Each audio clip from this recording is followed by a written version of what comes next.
은혜 받으실 하나님 말씀은 요한복음 4장 45절로 53절까지 말씀입니다.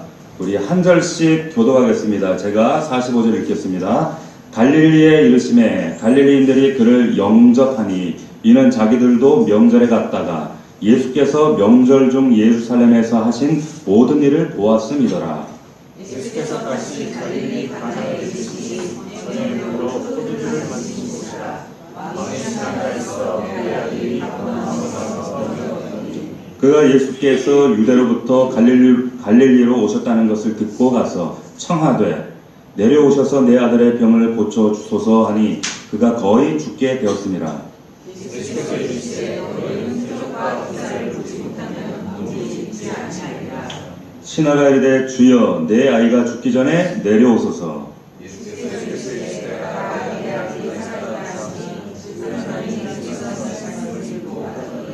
내려가는 길에서 그 종들이 오다가 만나서 아이가 살아있다 하거늘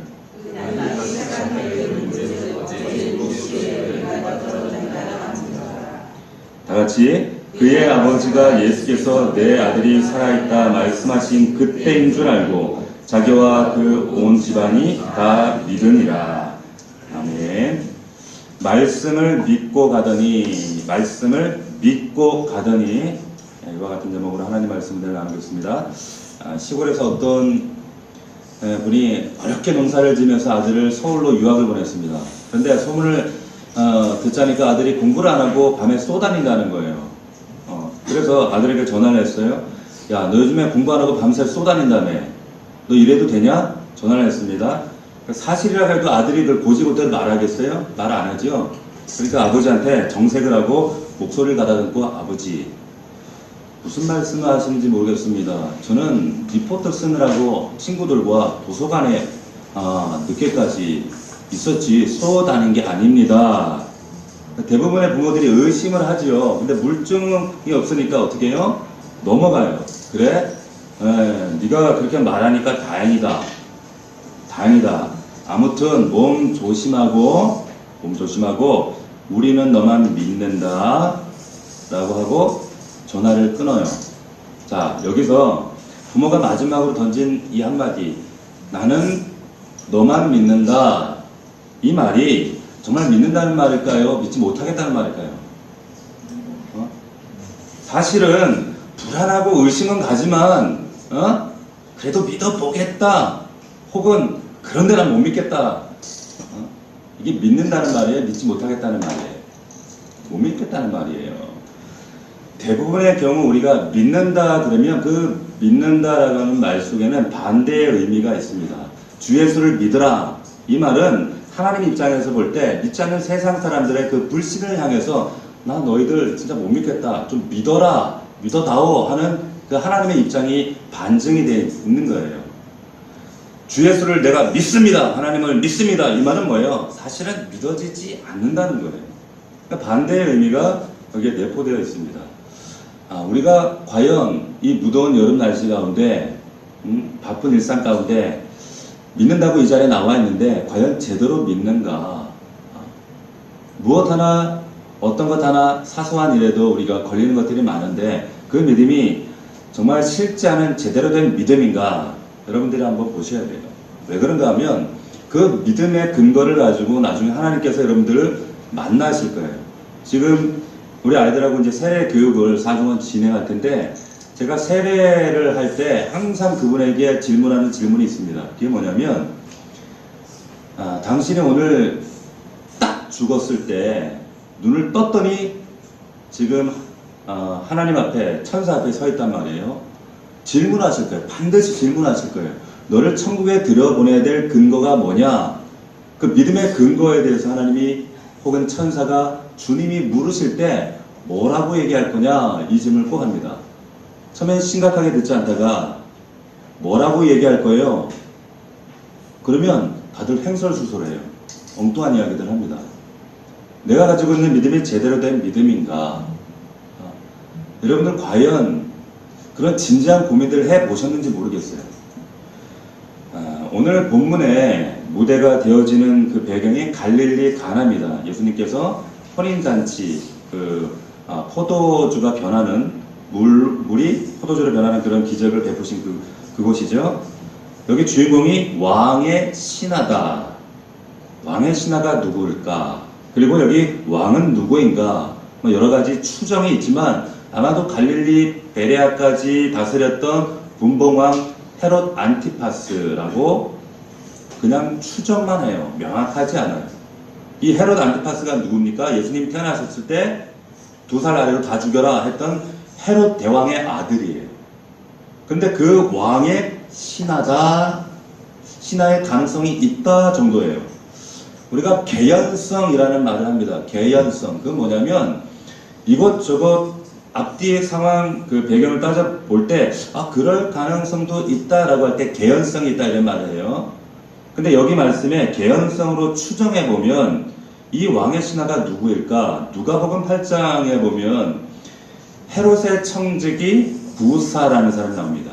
그 부사의 아내가 요한나예요. 이 요한나가 누군가 하면 예수님과 제자들이 복음사에 갈 때, 전도할 때 따라다니면서 자신의 재산을 가지고 이들을 섬겼던 사람이 요한나였어요.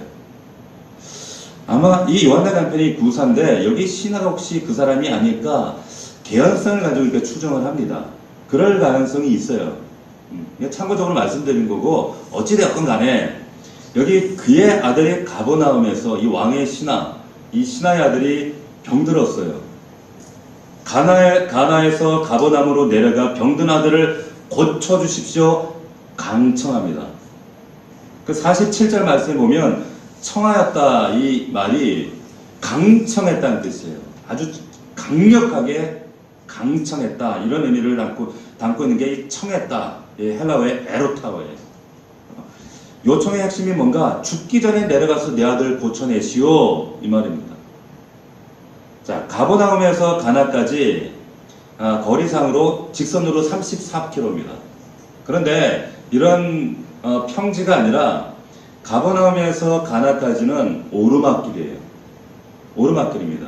이스라엘 지형이 대부분 산지로 되어 있는데 이 34km의 산지길 오르막길 오르막길 그 위에서 이제 내려오는 거예요. 그래서 47절에 보면 내려오셔서 이 말은 정확한 표현이에요. 내리막길이에요.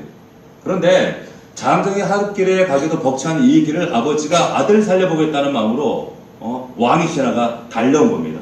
쉽지 않은 길이에요. 위독한 상황이에요. 절박한, 장손이라면 사실 더 절박하겠죠?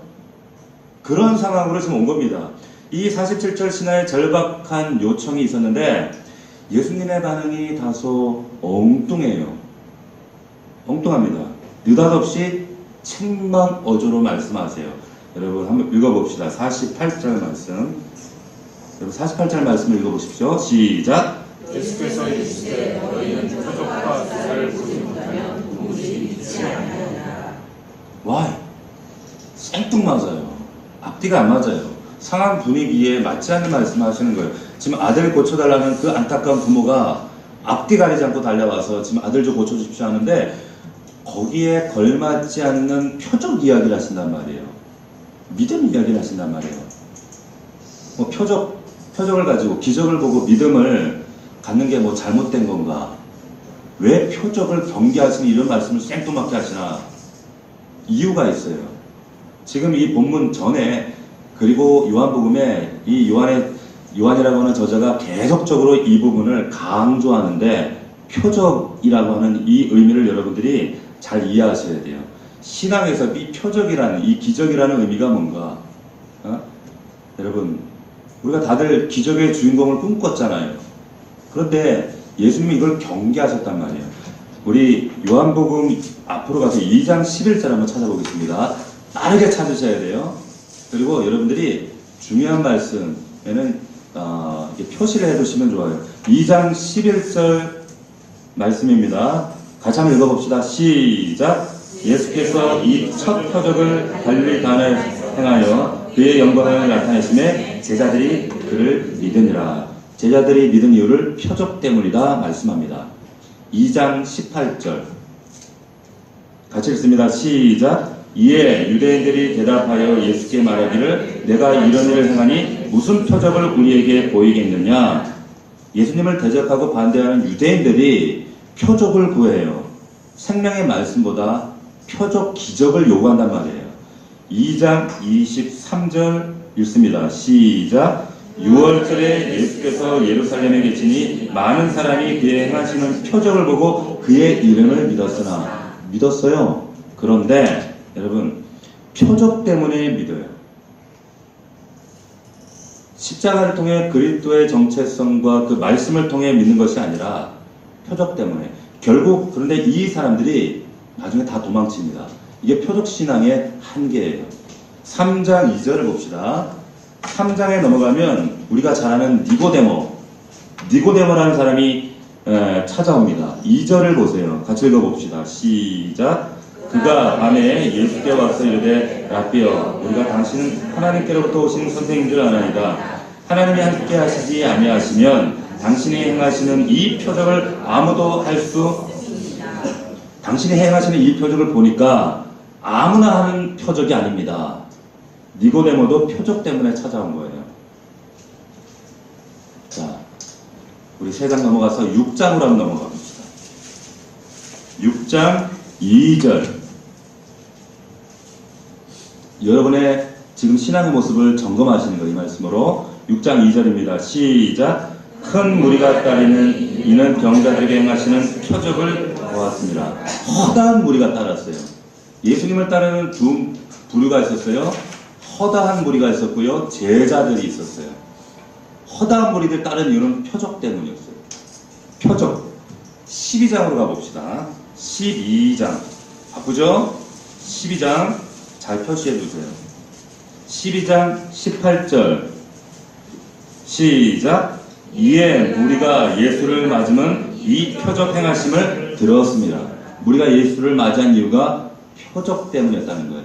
결론적으로 이 표적의 결과가 뭐냐 보세요. 12장 37절 말씀 찾으셨어요? 읽습니다. 시작. 이렇게 많은 표적을 그들 앞에 행하셨으나 그를 믿지 아니하니. 이런 많은 표적을 보여줬는데 왜 안 믿어요? 믿어야지. 그런데 이런 많은 표적을 보여줬는데, 이런 기적들을 보여줬는데, 기적의 주인공들이 돌아다니는데, 그런데 안 믿어요. 표적 신앙이 그 사람의 믿음을 견인하지 않습니다. 여러분 잘 아셔야 돼요. 근데 사람들은 이 기적에 열광하요. 예나 지금이나 이 기적에 황홀하게 쫓아다녀요. 이걸 믿음이라고 착각을 합니다. 결국 표적으로 기적 때문에 교회 오는 신앙은요, 여러분 온전한 믿음 아니에요. 믿는 게 아닙니다. 여러분들 왜 교회 오세요? 왜 교회 오시나요? 기적 때문에 교회 오신 분들도 있었어요. 과거에 고칠 수 없는 질병에서 고침받고 해결할 수 없는 문제를 하나님 해결해 주시고 기적을 통해 교회를 발을 디디신 분들이 많이 있어요. 근데 중요한 것은 그 기적이 믿음을 대신할 수는 없다는 겁니다. 잘 들어보세요. 기적을 통해 믿음으로 나가는 것과 믿음을 통해서 기적의 삶을 살아내는 것은 다릅니다. 자, 다시 한번. 기적을 통해 믿음으로 나아가는 것과 믿음을 통해서 기적의 삶을 살아내는 것은 다릅니다. 시작.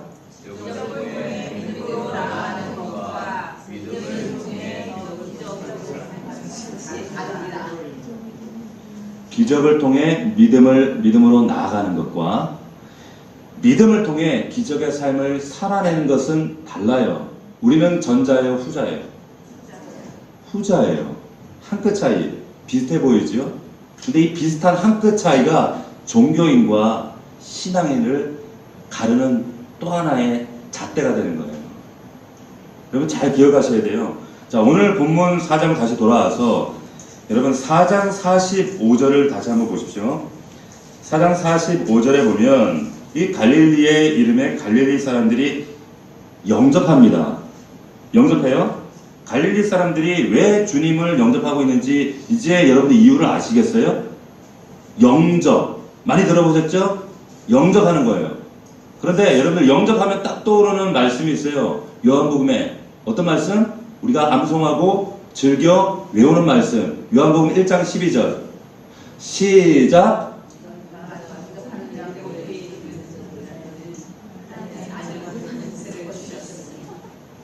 이런 건 기본으로 외워야 되는 거예요. 적어도 이 자리에 계신 분들은.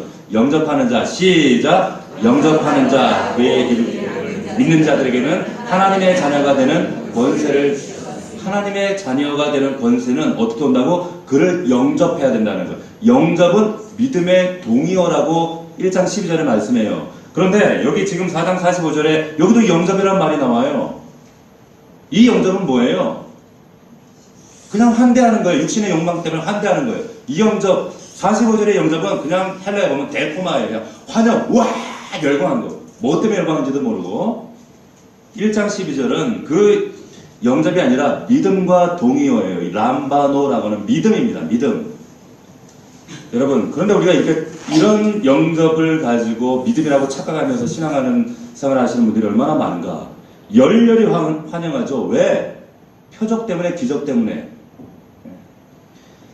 자, 여러분, 하반절에 이 사람들이 왜, 45절 하반절에 보면 왜 환영했는가? 명절에 예루살렘에 갔다가 예수께서 하신 일을 보았기 때문이다. 이런 말씀 나와요. 말씀 때문에, 예수님 때문에, 기적 때문이에요. 이 사람들도 결국에 갈릴리 사람들의 믿음, 이것은 예수님을 바라보고 예수님을 우리의 믿음의 대상으로 삼는 그런 믿음이 아니라 육신의 소망을 성취하기 위한 표적에 대한 기대라는 거죠. 대부분 한국교회, 대부분의 교회 많은 성도들이 착각하고 있어요. 이걸 믿음이라고. 그래서 뭔가를 성취했어요? 믿음의 역사라고 착각해요. 아니에요. 갈릴리 사람들과 왕의 신하가 가진 믿음이 별반 다르지 않았어요. 욕망입니다. 욕망이었어요. 주님은 미라클 메이커가 아니에요. 산타 할아버지가 아니에요. 참 믿음이란 뭔가 여러분들에게 이 순서를 바꿔드리고 싶은 거예요. 저는 기적을 무시하는 사람이 아니에요. 기적이 하찮다는 게 아니에요. 문제는 표적 쫓는 신앙 자체, 표적 자체가 목적이 될 때 문제가 된다는 겁니다. 표적과 기적을 우리 삶 가운데 우리가 바라는 기적들이 얼마나 많이 있어요. 이걸 포기라는 말씀으로 지금 이 말씀을 드리고 있는 것이 아니라 문제는 기적과 하나님과 기적, 이걸 주객이 바뀌는 게 문제가 된다는 거예요. 본질이 놓쳐요. 잃어버리는 거예요. 이때부터 바리새인이 되는 겁니다. 여러분, 저에게는 아들과 딸 영준이와 은서가 있습니다. 이 아이들이 아빠인 저를 신뢰합니다. 그래서 저를 향해서 기대감을 갖고 저를 향해 믿음을 가지고 있어요. 우리 아이들이 그런 믿음을 가지죠. 아빠가 양육해주고 보호해주고 때가 되면 옷 사주고 또 먹여주고 책임져 줄 것이다 라고 하는 믿음이 있습니다. 그런데 우리 아이들이 이 사실을 확실히 믿지만 부자지간의 믿음, 부녀지간의 이 믿음, 오랜 시간 경험을 통해 획득되어진 이 믿음이에요. 하지만 분명한 사실은 뭐냐면 이 아이들의, 우리 아들, 딸들의 믿음의 내용이 아버지를 믿는 거예요. 그렇죠? 아버지를 믿는 것이지 아버지의 배경과 저의 능력과 제 지갑을 믿는 게 아니라는 거예요. 표적을 믿는 신앙은 여기서 아버지가 배제가 돼요. 여러분 가만히 보십시오. 아버지가 배제가 되고요. 아버지가 가지고 있는 주머니, 능력, 배경, 자, 이것은 결국에 우상 숭배로 이어지는 거예요. 하나님 믿습니다 했던 것처럼 이스라엘 백성들이 결국에 뭘 만들었어요? 금송아지를 만들었단 말이에요. 이런 행태가 오늘날에도 반복됩니다. 그래서 어떤 신학자가 이런 이야기를 했어요. 잘 들어보십시오. 표적은 하나님의 영광을 나타내시는 통로다. 그 표적이 하나님이나 신앙이나 혹은 믿음의 기준이 되어서는 안 된다. 사람들은, 우리 많은 성도들이 기적과 표적에 우리의 신앙을 맞추는 것을 익숙해해요. 그리고 편해해요. 그리고 갈망해요. 그러나 정작 그 표적을 말씀하시고 보여주실 수 있는 그 하나님은, 주님은 경계하셨어요. 경계하셨다는 거예요. 왜? 결국에 기적 추구에만 머물게 된다는 거예요. 근데 결국 그들이요, 결국에 우리가 아까 읽었던 말씀처럼 안 믿어요. 그거 믿음 아니야 말씀하신단 말이에요. 여러분 오래전에 종영했던 그 응답하라 1988 보셨나요? 다들 뭐 신령한 차 하신다고 또 안 본 것처럼 이렇게 얘기하시고 다 본 거 다 알거든요. 네. 거기에 보면 그 바둑기사 그 역할을 했던 박보검이 나오죠. 박보검. 근데 이 박보검이 다니는 그 출석하고 있는 교회 때문에 많이 공격을 받고 참 지탄을 받고 뭐 시비거리들이 많이 됐었죠. 그 박보검이 다니는 교회가 요 가까운 데도 있어요. 저희 동네에 보면 모 순복음교회에 예수중심교회라고 있습니다. 이 교회의 이름이 예수중심교회인데 거기 담당 목회자가 이초석 목사라는 사람이에요. 그러니까 베레아 아카데미 기신론을 주장했던 김기동 목사의 같은 아류입니다. 아류인데 보면 지금도 그 서울의 88체관, 목동에 있는 88체관 그래서 매주마다 지금 이 시간에 모여있겠죠? 10,000명씩 모여요.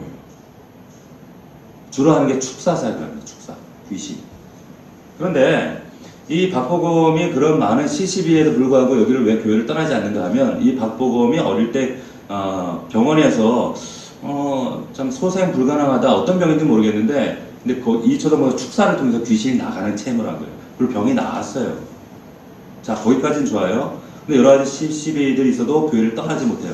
왜 떠나지 못하는가? 내가 혹시 목사님과 교회를 배신하면 그때 떠나갔던 귀신이 다시 오면 어떡하지?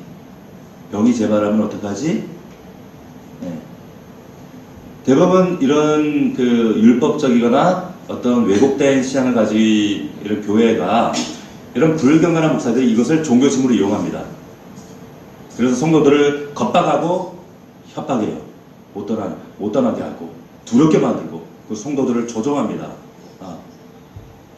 자, 이런 신앙에 매이게 되면 말씀을 놓치고 하나님과의 관계를 놓치고 그 안에서 거룩한 성화와 성장을 경험할 수가 없어요. 그래서 굉장히 팍팍해요. 팍팍합니다. 최근에 그 뉴스에 보면 또 한 목사가 나와요.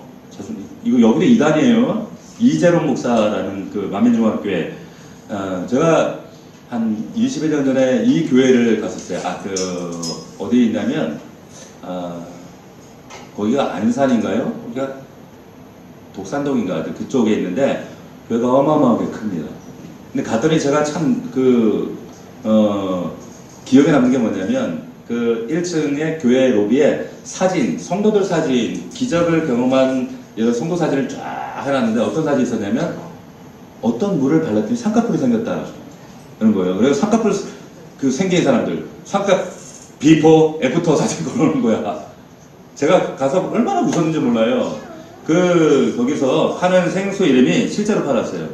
분무기에다가 창조의 근본된 본능의 단물 이래가지고 1,000원에 팔았습니다.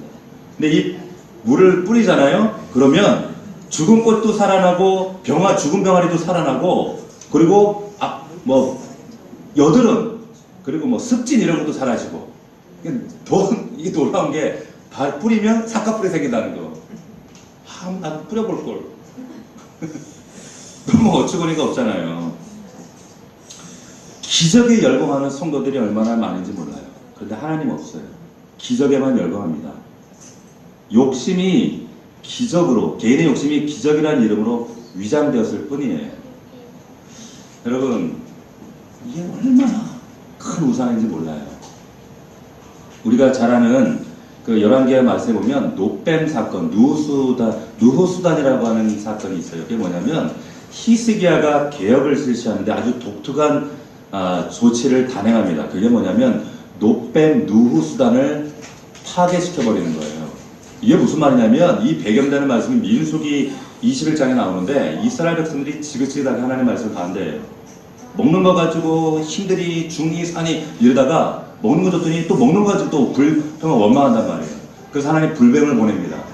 불뱀에 백성들이 물려가지고 죽게 됐어요. 이들을 치유하실 회개하고 모세의 중재에 의해서 하나님이 행하신 방법이 이 노뱀이었어요. 예수 그리스도의 십자가를 상징하는 노뱀. 달아놓고 쳐다보면 너희들 산다. 조건 없이 바라보기만 하면 살 수 있다. 은혜를 상징하는 거예요. 자, 그런데 이런 수많은 사람들이 이런 치유의 기절을 경험하고 나서 어느 순간부터 이 노뱀, 장대에 매달리는 노뱀을 예배하기 시작하는 거예요. 기적과 표적의 상징, 노뱀. 히스기야가 이거를 깨뜨려 버립니다. 하나님과 우리 사이에 가로막혀 있는 이 기적, 표적, 믿음의 구체적인 간증이 될 수 있을지 모르지만 하나님과 우리 사이에 방해물이 된다? 깨뜨려 버려야 된다는 거예요. 이게 노뱀 사건이에요. 누우스단 사건입니다. 아무리 우리의 귀한 신앙의 표적이 있다 할지라도 하나님과 나 사이에 방해가 된다. 경험 자체에 집중하다가 그 은혜를 허락하신 하나님을 놓쳐버리면 이거 얼마나 어처구니 없는 일이에요. 그런 일들이 반복되어진다는 거예요. 우리가 그렇다면 어떤 믿음을 가질 것인가? 여러분 49절 여기서부터가 중요한 거예요. 표적이 아니라 진짜 본질적인 믿음은 어떤 믿음인가? 그래서 왕의 신화 이야기를 여기에 기록해 놓고 있는 겁니다. 49절 같이 읽어봅시다. 시작. 자, 여기 보면 주여 내 아이가 죽기 전에 내려오소서. 완곡하게 부드럽게 의역해 놨지만 여기 영어 성경에 보면 이 의미는 이거예요. Sir, come down before my child die. 뭐냐면 여러분 우리가 생각하는 주여 로드가 아니에요. 로드가 아니라 선생 죽기 전에 내려오시오. 뉘앙스를 아시겠어요? 주여 내 아들이 죽기 전에 내려와 주시옵소서. 이 간구가 아니라는 거예요. 헬라어 문법에는 보면 그때 당시의 정황과 뉘앙스와 느낌을 문법 안에 담아둬요. 그게 바로 헬라 문법의 독특한 특징인데 부정과거 능동태 이인칭 명령법이에요. 명령법. 47절에 처음에는 에로타오 요청해요. 공손하게. 근데 48절에 예수님이 엉뚱한 표정 얘기하시면서 자꾸 생뚱맞은 소리 하시니까 이 왕의 신하가 강경하게 반응하는 겁니다. 명령법을 사용하는 거예요. 왕의 신하의 권위를 동원해서 강경 반응으로 명령법을 사용합니다. 왕의 신하의 권위로 이제 요청이 아니라 명령해서 선생 내 아들 죽기 전에 내려오시오. 내려와. 뭔 엉뚱한 소리 하고 있어. 이런 느낌이에요 지금. 성경을 볼 때 우리가 이 정황들을 잘 이해하셔야 돼요. 여러분 우리의 신앙, 우리의 믿음도요 내 뜻대로 되지 않잖아요. 이런 반응이 나와요. 내 마음대로 안 되고 내 생각대로 안 될 때 우리의 모습이 하나님 앞에서 우리 공동체 안에서 이런 모습으로 표출될 때가 많이 있어요. 여러분들에게 예수 그리스도가 주인인가 아니면 Sir인가? 주인이라면 주인 앞에 종은 절대로 변하지 않습니다. 변할 수가 없어요. 그럴 권리가 없어요. 변덕스럽지 않습니다. 아직도 주님이 선생 정도이기 때문에 주일날도 이렇게 쉽게 예배를 빠지는 거예요. 왜 빼앗았을까? 저는 그게 숙제인 거예요. 숙제인 거예요. 여러분 보십시오. 목사의 고뇌를 뒤로하고 우리 말씀을 계속 보겠습니다. 여기 보면 갈릴리 사람들과 왕의 신하의 차이가 이제 등장하는 거예요. 이것이 왕의 신하 이 사건을 요한복음에 삽입한 이유입니다. 계속적으로 표적을 구하는 이 시장을 경계해야 돼.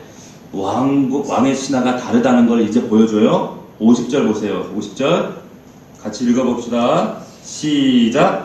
예수께서 이르시되 가라 내 아들이 살아있다 하시니 그 사람이 예수께서 하신 말씀을 믿고 받았더니. 왕의 신하가 명령하는데 예수님이 명령으로 받아쳐요. 가라! 죽기 전에 내려오시오! 선생! 가! 이런 분위기예요 지금. 이해가 되세요? 이 말씀이? 자, 놀라운 건 뭐냐면 50절 하반절에 보면 예수님께서 이런 말씀을 할 때 이 왕의 신하의 반응이에요. 뭐라고 합니까? 예수께서 하신 말씀을 믿고 가더니 말씀을 믿고 가더니 마치 뭐에 홀린 것처럼 홀린 사람처럼 아들 때문에 아들 한번 살려보겠다고 미친 듯이 하루 광야길을 그 뜨거운 광야길을 달려와서 예수님을 요청하다 엉뚱한 소리 하니까 겁박하던 이 왕의 신하가 한마디에 뭐 홀린 것처럼 네 하고 슉 가는 거예요. 자, 여기서부터 여러분 잘 보세요. 표적이 아니라 말씀에 반응하는 본질적인 신앙이 나오는 거예요. 표적 신앙이 아니라 말씀하시는 하나님, 말씀하시는 예수 그리스도 그분을 의지하기 시작하고 그리고 이제 진짜 기적이 나타납니다. 이 사건에 앞서서 여러분 오늘 본문에 이 4장에 보면 또 중요한 사건 하나가 나오죠. 이 사건이 어떤 사건입니까? 이 앞서서 사마리아 우물가에서 만난 여인 이야기 그리고 동네 사람들 이야기가 나와요. 사마리아 사람들은 유대인들이 상종하지 않습니다. 굳이 율법의 비난과 공격을 각오하고 유대인들이 기피하는 사마리아 땅에 들어가서 이 사마리아 여인과 만났던 사건을 만드시고 여기에 이 사건을 기록한 이유가 뭘까요? 요한복음 4장 39절 찾아보십시오. 요한복음 4장 39절부터 여러분 41절까지 읽겠습니다. 시작. 여자의 말이 내가 행한 모든 것을 그가 내게 말하였다 증언하므로 그 동네 중에 많은 사마리아인이 예수를 믿는지라. 사마리아인들이 예수께 와서 자기들과 함께 유하시기를 청하니 거기서 이틀을 유하심에 예수의 말씀으로 말미암아 믿는 자가 더욱 많아. 그 여자에게 말하되 이제 우리가 믿는 것은 내 말로 인함이 아니니 이는 우리가 친히 듣고 그가 참으로 세상의 구주신 줄 알미라였더라. 할렐루야. 이게 믿음이에요. 표적이 아니라 그가 하신 말씀을 믿고 반응하고 순종하는 것. 이건 우리가 매일매일 하는 큐티예요. 응? 이때부터 본질적인 신앙으로 바뀌어지는 거예요. 자, 이후에 이 왕의 신하 가정 사건이 표적으로 아무리 안 믿어요. 이 바리새인들 유대인들. 그런데 사마리아 성 그 유대인들이 정말 이방인 개처럼 취급하는 사마리아 성 안에서는 이런 놀라운 기적이 있었단 말이에요. 말씀을 듣고 믿는 사건. 이후에 왕의 신하 사건이 나와요. 왕의 신하가 어떻게 기적을 구하러 왔는데 그런데 말씀을 만나서 그 신앙이 변화된 사건. 기적이 아니라 표적이 아니라 말씀을 통해서. 자, 이 왕의 신하 가정에 여러분 어떤 일이 생겼습니까? 가라, 내 아들이 살아났다. 말씀만 주셨어요. 환경 그리고 아들 아직 그대로예요. 고침받은 거 기적 아무것도 없어요. 자, 그런데 50절 후반절 말씀을 믿고 가더니 자신의 태도를 바꾸고 겁박하던 자신의 모습을 바꾸고 말씀에 순종해서 집으로 돌아갑니다. 당장 결과가 보이지 않아요. 당장 눈에 표적과 기사가 없어요. 잡히지 않았어요. 그저 받은 것은 말씀. 네 아들 살았다. 이 한마디. 이게 큐티하는 목적이에요. 네 아들 살았다. 이 왕의 신하가 요즘처럼 휴대전화가 있어. 전화해가지고 이 양반이 지금 살았다 그러는데 살았니? 깨났니? 확인해볼 방법도 없어요. 결과가 보이지 않았지만 이 사람은 말씀만 붙잡고 내려가는 거예요. 이 말씀 믿고 돌아가는 중에 어떤 일을 경험합니까? 51절, 53절 말씀을 보면 이 사건이 나와요. 51절부터 시작. 내려가는 길에서 그 종들이 오다가 만나서 아이가 살아있다 하거늘 그 낳기 시작한 때를 물은즉 어제 7시에 열기가 떨어졌나이다 하는지라. 그의 아버지가 예수께서 내 아들이 살아있다 말씀하신 그때인 줄 알고 자기와 그 온 집안이 다 믿으니라. 아멘. 여러분 보세요. 길 가던 중에 이제 내려가던 중에 그 하인을 만나요. 종들을 만나요. 그 중요한 소식을 가지고 왔죠. 당신 아들이 회복됐습니다. 살아났습니다. 급한 마음에 뛰쳐온 거예요. 그런데 이 종의 이 왕의 신하가 사실은 그것도 궁금했지만 더 궁금한 게 있었어요. 그게 뭐냐? 아이가 언제 낳기 시작했느냐? 그게 궁금한 거예요.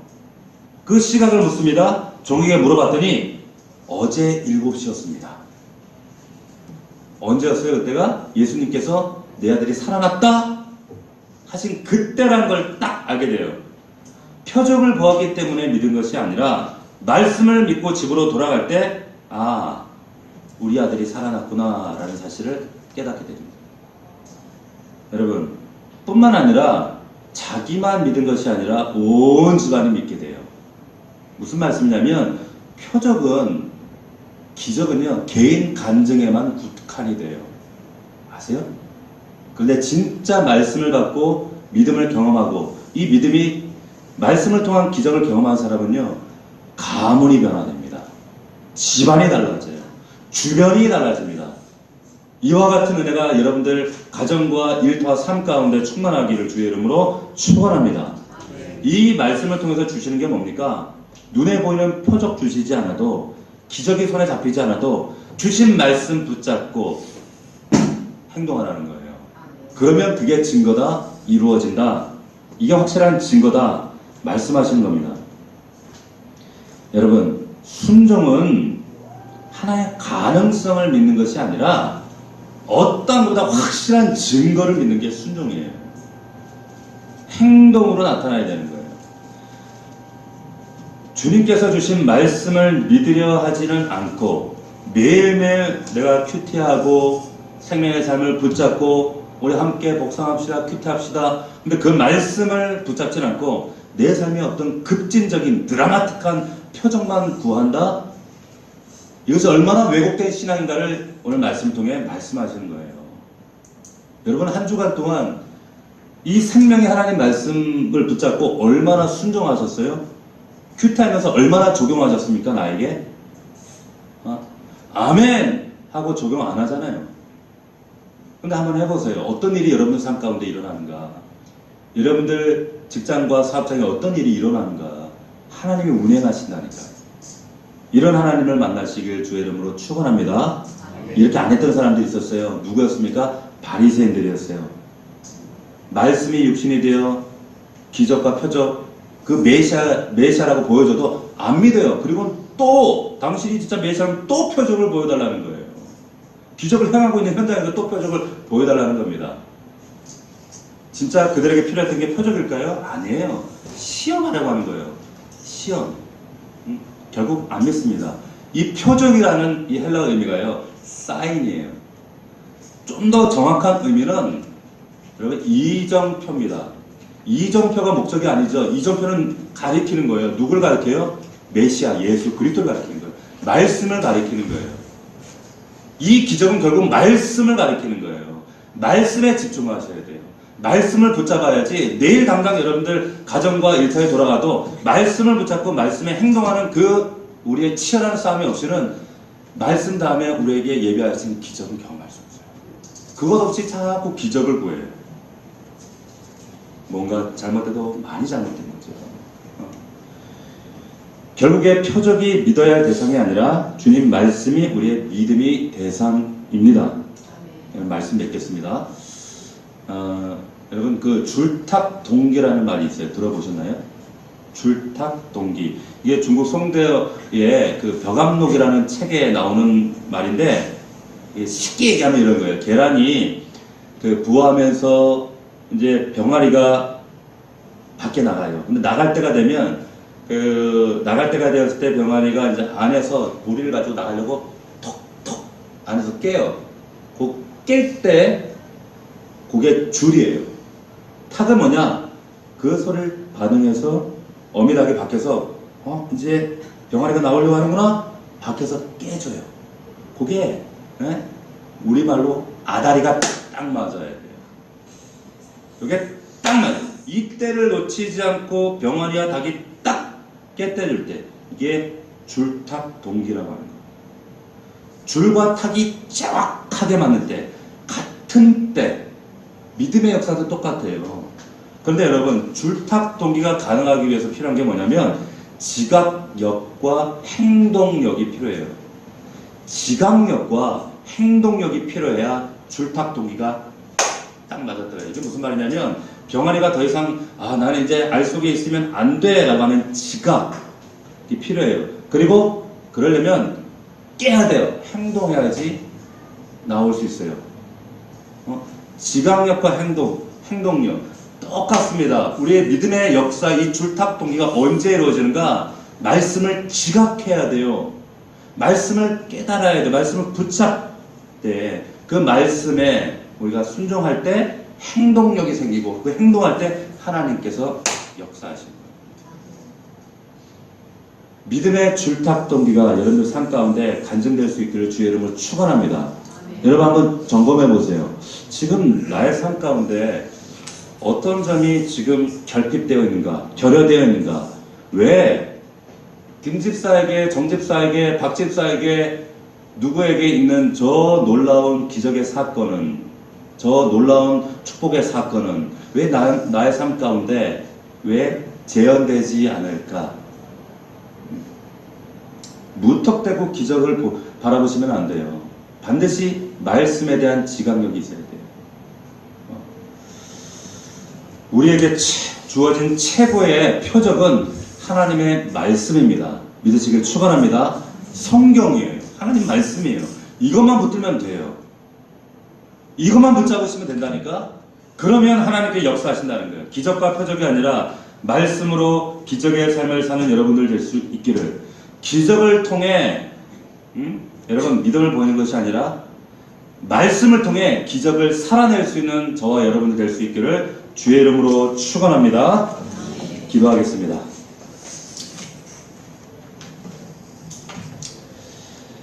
살아계신 하나님 아버지, 우리의 삶 가운데 여전히 육신의 욕망을 따라 기적을 간구하고 기적을 열망하며 추종하고 있는 우리의 거짓된 잘못된 믿음을 이 시간 말씀을 통해 하나님 발견하게 하시고 깨닫게 하심을 주님 감사합니다. 하나님, 기적이 우리의 믿음을 창출하지 않습니다. 우리에게 허락하신 하나님의 생명의 말씀을 통해서 이 말씀을 붙잡고 순종할 때, 지각력을 가지고 우리가 행동할 때 하나님께서 반드시 믿음의 출탁 동기를 이루어서 우리의 삶에 이 기적의 삶을 살아내게 하실 줄로 믿습니다. 아버지 하나님, 오늘 말씀을 우리가 온전히 깨닫고 붙잡고 반드시 그 놀라운 주님을 말씀으로 또한 기적으로 참여할 수 있도록 역사하여 주시옵소서. 예수님의 이름으로 기도하옵나이다. 아멘.